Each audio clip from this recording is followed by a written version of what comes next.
ये कहानी है एक ऐसे बादशाह की जिसने तारीख की सबसे बड़ी और पुरअसरार इमारत बनवाई, ऐसी इमारत जो आज भी इंसान की अक्ल को चकरा देती है। ये कहानी है फिरौन खुफू की, अहराम गिजा के अजीम मिमार की। फिरौन खुफू, जिसे यूनानी चियोप्स के नाम से भी जानते हैं, मिस्र के चौथे खानदान का दूसरा बादशाह था। उसने तकरीबन 2580 में हुकूमत की। खुफू के बारे में तारीखी तफसीलात बहुत महदूद है, लेकिन जो सबसे बड़ा सबूत हमारे सामने मौजूद है वो है अहराम गिजा। खुफू का अहराम दुनिया का सबसे बड़ा और कदीम अहराम है। तकरीबन 481 फुट ऊंचा, 23 लाख चूने के पत्थरों से बनाया गया। हर पत्थर का वजन कई टन है, और ये सब कुछ उस दौर में बनाया गया जब न क्रेन थी, न लोहे के औजार, न पहिए का इस्तेमाल। तो सवाल ये है, ये सब कैसे मुमकिन हुआ?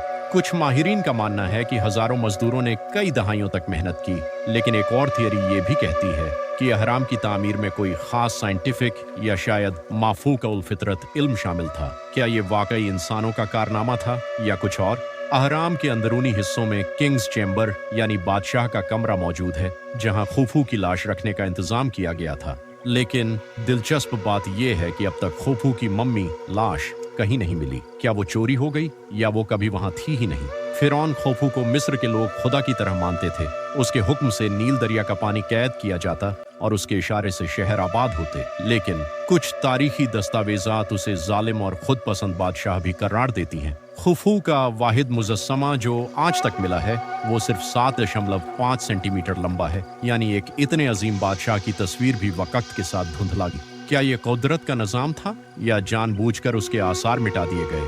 अहराम खुफू आज भी खड़ा है, वक्त, तूफान, झलझलों और इंसान की नाफरमानी के बावजूद। ये न सिर्फ खुफू की ताकत की अलामत है, बल्कि एक ऐसा राज है जो सदियों से इंसानों को चकरा रहा है।